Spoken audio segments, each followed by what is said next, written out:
Welcome in and welcome back. We are here for a movie review of the 1976 classic Rocky. Now, if this is your first time on this channel seeing a movie review, I don't really like to do the whole I liked it, I didn't like it, you should see it, you shouldn't see it type of movie review.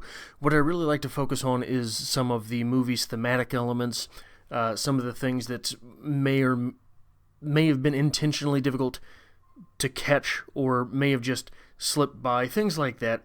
I like to take the movie as a piece of literature versus just a piece of media. So for this movie, one thing that I always do with my reviews as well is I have a setup, best scene, worst scene, and the Oscar goes to. Then we get into the literary and thematic elements of the movie, followed by a rating and a recommendation based on the movie itself. So this Rocky from 1976, written by Sylvester Stallone, directed by John G. Avildsen, starring Sylvester Stallone, Talia Shire, Burt Young, Carl Weathers, Burgess Meredith, and Butkus Stallone. What is the best scene in this movie? I think that the best scene in this movie to me is there's a moment where Rocky is alone in his apartment, and he's practicing quote-unquote punchlines in a mirror. He's practicing punchlines that he's going to use on Adrian later, and he is almost talking himself out of it, while very much trying to talk himself into it. He has, at this point in the movie, a very blind type of confidence. A confidence that is not unwavering, but is strong nonetheless, and strong in what seems to be a sort of ignorant fashion. He does not question himself at the beginning of this movie. And the first time we really see him question himself is in this same scene as he is practicing punchlines in the mirror. He catches in the corner of his eye sight of a picture of himself when he was younger. He picks that picture up, a picture which he will later talk to Adrian about. But he picks this picture up, makes eye contact with his younger self, and is immediately disheartened. This small scene tells us almost everything we have to know about Rocky. Rocky is in a place where he is teetering on the edge of becoming what he himself defines as a word that will come back up later in the movie as a loser. And this blind confidence in himself is on the brink of collapse. It is about to be exposed for the hollow building that he's constructed around it. And we'll get into a little bit of character analysis on Rocky later in the review. So that's the best scene, I think, to me, where he's practicing these punchlines on himself, and then he loses all faith in himself because he realizes what he is on the brink, the edge of becoming. What is the worst scene in this movie? To me, the worst scene is the first appearance of Apollo Creed. Not because it's the first time that we see Carl Weathers in this brilliant role, as he is able to brilliantly portray, but because the first time we see Apollo Creed is on a shitty TV. Neither is that the reason that it is a bad scene. In fact, it's a sweet type of irony that a fighter so pretty, that a person so pretty, that a charisma and a character so pretty first appears in low resolution. But the reason, to me, that it's the worst scene in the movie is that it is a shitty TV mounted on a shitty wall in a shitty bar, a shitty dive bar, but that sound quality emanating from the TV is amazing. The verisimilitude there simply takes me out of the movie. That crack in the facade. I'm just joking, of course. There are no terrible scenes in this movie, so you have to pick something. And the Oscar goes to, with this movie, you have to give it to Sylvester Stallone. This is the performance that made him This is the performance that would have made almost anyone who managed to pull it off. It was a fantastic performance, but this performance would have been infinitely less entertaining and wholesome had the foil not been pulled off by someone as charismatic and amazing at acting as is Carl Weathers in this role as Apollo Creed. So yes, if you're going to award a best performance in this movie, it has to go to Sylvester Stallone. But Sylvester Stallone is complimented brilliantly by Carl Weathers. And there's not really a terrible performance in this movie. Even though some of the acting at times is rough around the edges, what you're getting here is and that's by today's standards, I think. There were not 1,000 takes to go around for however long you wanted to do them back when everything was done on film. So I think that is a little bit to quote-unquote blame for some of the things that might be deemed as bad acting. But I want to get into the themes here, because I think that the themes with this movie start immediately with, look, anytime you're talking about literature, whether that be a novel, whether that be a short story, a movie, what you want to directly pay attention to is the first thing you see. That will tell you a lot about any piece of art that a great deal of thought has gone into, and a great deal of thought did go into Rocky. They don't make movies like Rocky anymore. So, what's the establishing shot in this movie? Jesus Christ. That's right. The establishing shot of this movie is Jesus Christ overlooking dirty boxing, overlooking, it is Christ looking onto hopeless struggle and violence in a church basement. Jesus Christ watching dirty boxing. Not dirty dancing. That would be a completely different argument. But dirty boxing. There's a theme in there, isn't that? The boss man. The father. The big guy, God himself, overlooking all of this hopeless violence, hopeless struggle for a couple of guys who are going to be thrown $20, $40 at the end of the night. And Jesus is just looking on. How is that theme carried on through the rest of the movie? Well, very shortly after Rocky is paid, we catch him, we see him pursuing his day job. What is his day job? He is an enforcer. He is hired by a loan shark to collect. And he goes from his job as an enforcer, where he is, at the end of that scene, harassed by his boss for not breaking a guy's thumb when he was told, if my money isn't there, break the guy's thumbs. Rocky refuses to take that hopeless violence and execute it. So he's roughed up by his boss, by the guy overlooking him. He's roughed up by that guy, and then he goes to his gym. He goes directly from being roughed up, as far as the narrative is concerned, goes directly from being roughed up to his gym. At his gym, the quote-unquote enforcer, the Rocky of the gym, has cut his lock and let another fighter move into his locker. Rocky refuses to take his aggression out on his complimentary enforcer. Instead, he seeks out that enforcer's boss man, Mickey. And Mickey, too, is turning a blind eye to Rocky's struggles.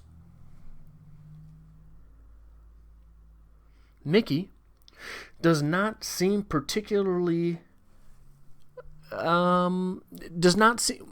learn later that the reason Mickey is treating Rocky the way he does is because Rocky had a lot of potential and he pissed it away. He pissed it away. Later in the movie yet, Rocky gets the opportunity to fight Apollo Creed, the world champion, when the world champion's former opponent is stricken with an injury. Can't fight. Can't do the fight. So Apollo, in a brilliant move of marketing, decides, well, on America's birthday, what we're going to do is we're going to just take someone up from the area and we're going to fight him instead. We're going to give that chance. We're going to give an opportunity. America, the land of opportunity. We're going to grant that opportunity. And once that opportunity is granted, Mickey comes crawling back. The absentee Mickey comes crawling back. And they get into a bit of a scuffle. They get into a rough-up in Rocky's apartment. Rocky, he doesn't kick Mickey out, but he just ignores him and lets Mickey show himself out. After Mickey has left, Rocky starts screaming. And among the things that he's screaming is, I needed your help 10 years ago. I don't need your help now. I needed you then. I needed you when I was younger. I needed you. We learned that Rocky is around 30 years old. I needed you when I was 20.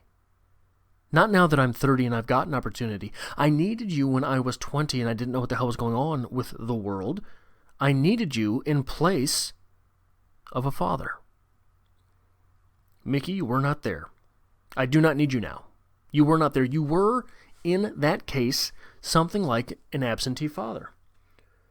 An absentee God, an absentee boss, an absentee father. We've got this theme coming up time and again. This is a theme required, nearly, for an underdog story.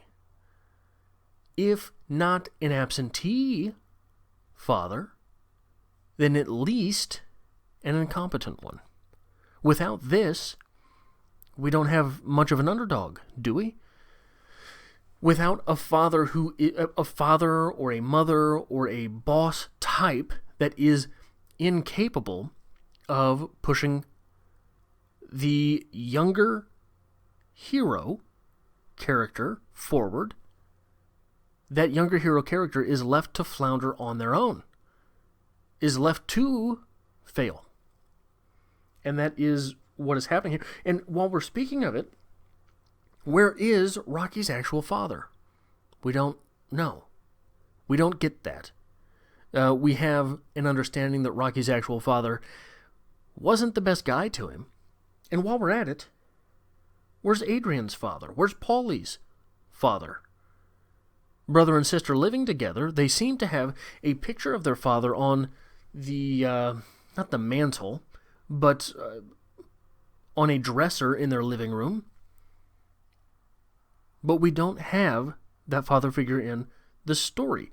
These are people who are tottering on the edge of that age where a parental influence is not necessary in their lives anyway, right? We've got people who are in their 30s and above, so you're not necessarily going to see their parents in any type of slice of life story. But the absentee nature of this is kind of striking when you take a moment, take a step back, and understand that we do have inputs from the father characters, or the parental characters. In Adrian's case, she was told that she has no body, so she'd better develop her mind, whereas Rocky was told that he has no mind, so he'd better develop his body. These absentee parent figures have forced our protagonists into underdog roles.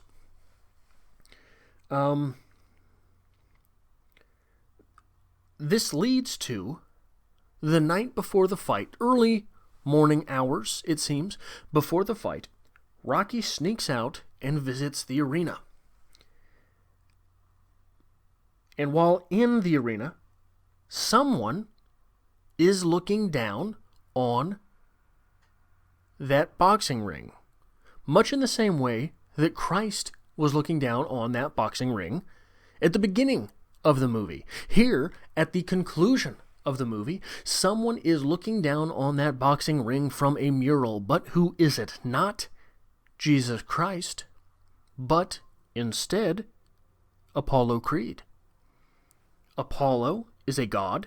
Creed is a system of beliefs. Apollo Creed being the character who granted Rocky Balboa an opportunity.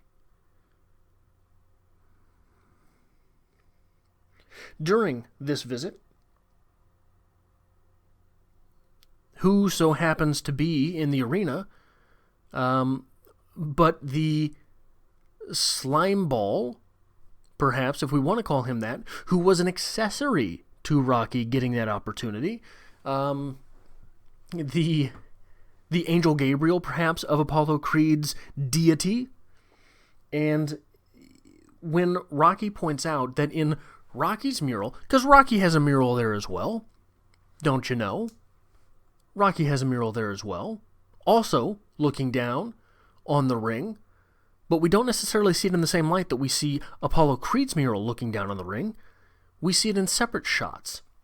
But Rocky points out that in his mural, his shorts are the wrong color. They are red with a white stripe, when he will be wearing white shorts with a red stripe. And the guy who's overseeing the thing says, oh yeah, well, I mean, it doesn't really matter, does it? Does it really matter? This sends Rocky into an existentialist fit. He has a breakdown. He knows that he can't win. He understands in that moment he's not being given the opportunity of a lifetime. In a way, he's being taken advantage of. He is not the roaring lion that Francis McComber has been sent to shoot in the forest, to shoot in the tall grass. No, he's not the lion that Francis McComber has been sent to shoot in the plains.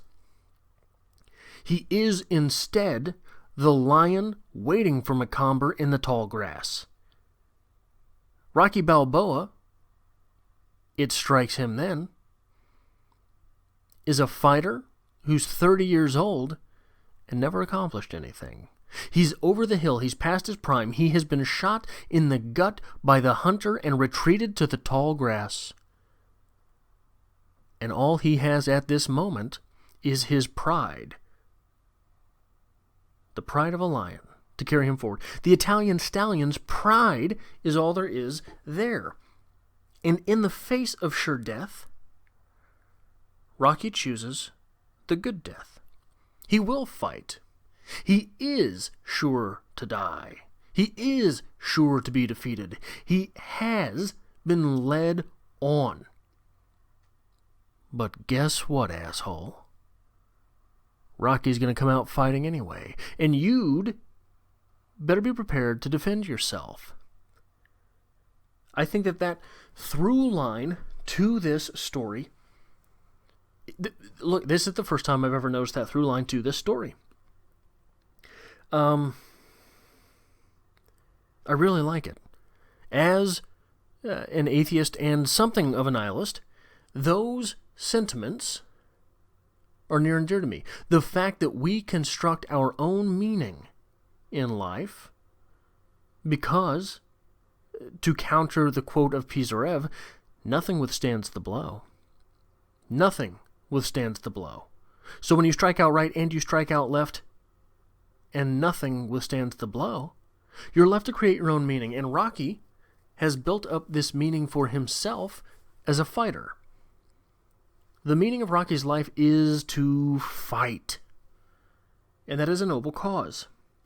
And while we're talking about Rocky, let's talk a little bit more about his character. He doesn't just like animals. He seems to identify with them. Early in the movie, not only does he stop and talk to dogs, he talks to his pet fish. He talks to his pet turtles. He talks to all sorts of animals, whether they be mammalian or not. He identifies with animals because early in the story, Animals are his only friends. They're the only ones who are there and willing to listen to him, it seems. Paulie, we come to understand later, is also his friend and is also looking out for him, but he is maybe more cold-blooded than those turtles. Further, Rocky is an enforcer. He's an enforcer for a loan shark. He's the tough guy. He's the muscle. He's not the brains. He's the muscle. Despite the fact that he has this affinity for animals. Further, so that would be a cliche. For him to be the hard ass with a heart of gold, that's cliche. Where we combat that cliche is by giving him the third dimension of also being super corny. All of these punchlines that he comes up, all of these jokes, that he's not just a dummy. He's a dummy who tries. He's a dummy who tries to be witty. He really does. And so, that one-dimensional cliche becomes a three-dimensional character in the fact that, yes, he is a hard ass, yes, he has a heart of gold, but he's also corny. That gives us something else to like about him. Gives us something else to like about the guy who Mickey says has heart, but fights like a goddamned ape. Has heart, but fights like a goddamned ape. He's also a goddamn liar. He's a bullshit artist. And we know this because when he finally gets Adrian out of the house to take her on a date, he bullshits the guy that works at the skating rink into thinking that Adrian is disabled in some fashion. And just grant us 10 minutes. Beyond that, while he's running around, he tells Adrian about the term southpaw. Don't you know where southpaw comes from? It comes from this guy who used to box, and when he was fighting, his arm pointed this direction, his other arm pointed that. That's all bullshit. Southpaw is a baseball term. So he's making these things up, but not out of malice, out of an attempt to impress. He wants to be good for someone. He wants to be good for someone. Which leads into another theme of this movie, and that theme of this movie is that, quite honestly, life sucks. Life sucks. No wonder they put this movie in Philadelphia. Life sucks. You know that because two phrases, one word, one phrase, that pop up time and again in the first half of this movie. Maybe the first third. I didn't quite look at the timestamps. But one word and one phrase that pop up time and again, I'm going to say in the first half of this movie, is the phrase bad mood. How often does shitty behavior get blamed on the fact that someone's just in a bad mood? She's in a bad mood. He's in a bad mood. They're in a bad mood. So they act out. Everyone's always in a bad mood. And everyone's also constantly terrified of the term loser. Rocky doesn't want to hear it. Adrian doesn't want to hear it. Paulie doesn't want to hear it. Paulie likes to throw it around. But that's because of something that we'll talk about a little bit later. But everyone is constantly afraid of this term loser. And I think one of the things that happens to us when we are convincing ourselves of loserdom. There's an interesting phrase from Hemingway. It comes from, I believe, the short story, The Capital of the World? Is that where it comes from? One of Hemingway's short stories. The two most prized things in Spain are, and this isn't an exact quote, but it's what he says, are decorum and, oh, damn it, I'm not going to remember. I wish I had known I was going to make this point. But one of the things that we do when we're terrified of becoming a loser is we drop decorum. We drop decorum. Things that society values, things that we've been told to value, we don't care about anymore. The way we dress, don't care. The way we act in public, don't care. Holidays, don't care. There's a small exchange in this movie on the night on Thanksgiving when Rocky finally gets Adrian out of her bedroom and is able to take her out on a date. He says to her, after Paulie is in a fit of rage, thrown the turkey out, he says to her, "I didn't want turkey anyway." And she replies, "But it's Thanksgiving."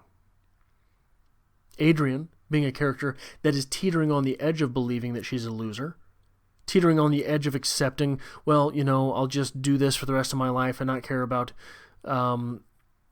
furthering myself or finding anyone or doing this or doing that. I'm just going to live in this one little room for the rest of my life and cook dinner for my brother, whatever that may or may not entail, whatever that may or may not mean to her. She seems to be a character who is, for lack of confidence, sure, but maybe not on the exact brink of collapse that we find Rocky Balboa. But this exchange goes, "I didn't want turkey anyway." And she says, "But it's Thanksgiving." That decorum. She's keeping up that decorum. "I didn't want turkey anyway, but it's Thanksgiving. To you. To me, it's Thursday." Rocky's given up that decorum. Rocky doesn't care. It's not Thanksgiving. Who cares about Thanksgiving? What's Thanksgiving? It's Thursday. For me, on Thursday, this is what I do. I don't care about Thursday. I don't care about Thanksgiving. I don't have Thanksgiving. I have another week. Every week comes with a Thursday. Why? Because life sucks. Along these same terms, that life sucks. What is the one thing that we understand Adrian likes? Adrian likes to ice skate. Rocky is given this information. Rocky pursues this information. Adrian likes to ice skate, but she sucks at it. Watch those scenes where they're at the ice skating rink. She sucks at ice skating. She's terrible. Much in the same way, the Rocky sucks at boxing.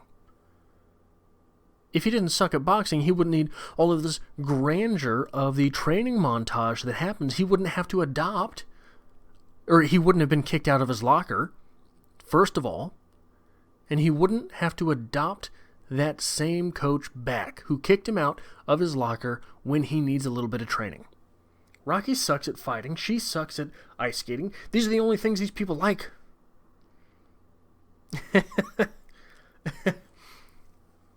But it's okay. It's okay that life sucks, because sometimes you're granted an opportunity.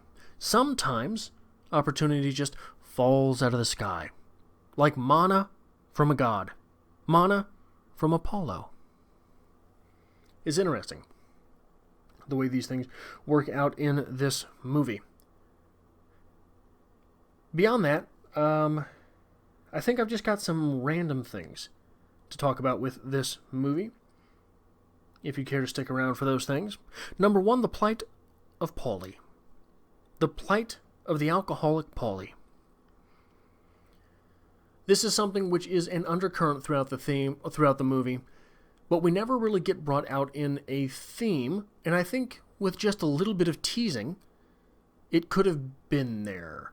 One or two more mentions of alcohol among characters that are not Paulie, probably in Paulie's absence, besides we get the line from Mickey, "No drinking that piss," when he goes to visit Rocky, and Rocky has already gotten the fight, and he pulls a beer out of his refrigerator. "No drinking that piss."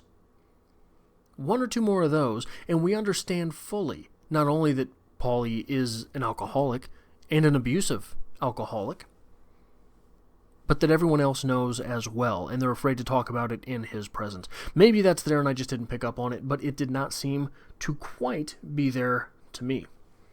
The second random thing that I think is worth noting in this movie, what is it that really hurts Apollo Creed in that fight? The moment that we really doubt whether or not Apollo Creed is going to win this thing is a shot to the ribs.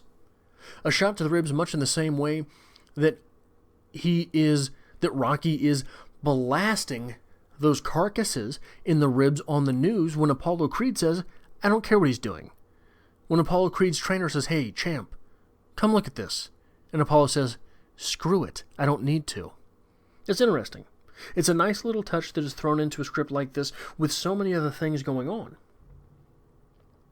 The third random thing that I think is worth noting here is the fact that there are so many establishing shots in this movie. Hollywood doesn't do that anymore. Hollywood also seems to not really care about pacing anymore. I can't tell you how many bad movie experiences I have had because a movie just doesn't give a good goddamn about establishing shots so we know where we're at, or pacing.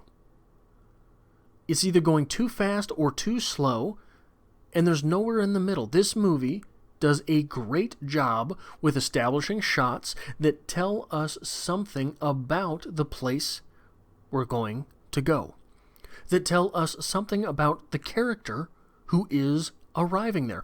Rocky walks everywhere. Why? He doesn't have a car. Why?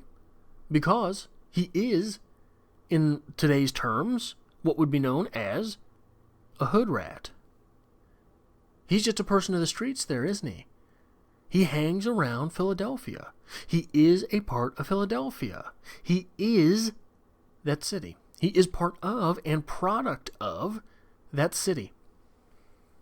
That is a nice touch. Those are the things that make a movie feel real, that make a world feel lived in. So I'm going to bring up a weird example here. X-Men Days of Future Past. That movie had a ton of praise heaped on it. I hated it. I couldn't stand it. Nothing in that movie felt real. Everything in that movie felt pristine in Hollywood. Nothing felt lived in. Nothing felt established. Nothing felt organic. Everything felt like a set. Took me right out of the movie. This movie is real, is genuine, is authentic, is established. The fourth thing, and I think the final thing that I have to talk about before giving a rating and a recommendation based on this movie, while we're on the theme of superhero movies, the fight. This movie is about the fight with Apollo Creed. This movie is about Rocky Balboa, the boxer, the fighter. The fight starts at what is, in my copy, 1 hour and 47 minutes into the movie. The fight ends 1 hour and 57 seconds into the movie. Literally the last 10 minutes of the movie. The last 10 minutes of a 2-hour movie are Rocky Balboa and Apollo Creed standing in a boxing ring. That's a superhero origin movie. That's what all superhero origin movies get flack for being. Oh, we didn't even see him in the Iron Man suit until there was 10 minutes left in the movie. It was awful. What are we doing the rest of the time we're sitting in that movie theater? I don't know, establishing character? Following themes? And another thing about that, I have to remind myself, this is a movie that I watch periodically.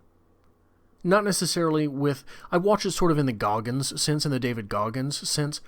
David Goggins watches this movie time and time again for the fact that during that fight, even though Rocky's getting the hell kicked out of him, there's one moment where Apollo Creed thinks he's won, and Rocky gets back up. And Goggins watches this movie to see the look on Apollo Creed's face, because he identifies with Rocky Balboa. I watch this movie for something like that. Every time I watch this movie, I have to remind myself. It takes reminding of myself. This isn't a tough guy movie. a tough guy movie. It's not that. What this is it's an establishment of a character. What this is a sweet film. A heartfelt film. Not a tough guy movie. It's a character film. It's a character piece. A slice of life. A Bildungsroman.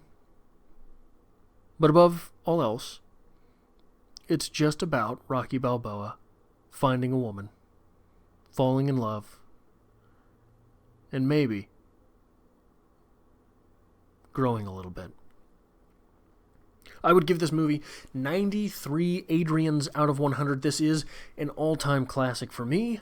It is a movie that I do return to periodically, and that I think it's a shame that movies like this don't really get made anymore.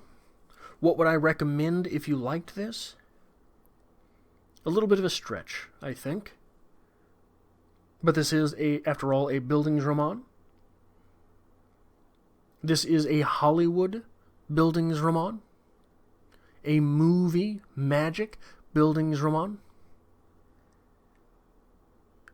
Maybe read Catcher in the Rye if you like this, and compare how the world of literature, the world of books, does this same type of, not story, it's not the same story, but it's the same genre. Not even genre. It's the same. It's supposed to do a lot of the same things. But the way that Rocky does it is a very Hollywood way, and the way Catcher in the Rye does it is a very bookish way. And I think that those things, whenever you can find an exact squaring off of things like that, I think that it is worth pursuing. So that is all that I have for this review. It really helps me out if you like something like this, if you go ahead and hit that like button. It helps me out as well if this is your first time here, if you are not subscribed, and you want to catch other movie reviews on this channel, if you want to catch discussions of non-fiction books on this channel, if you want to catch trailer reviews, movie news, if you want to catch, I do some Tesla stuff. If you want to catch anything like that, that is what I am doing on this channel, and I would love to have you hit that subscribe button.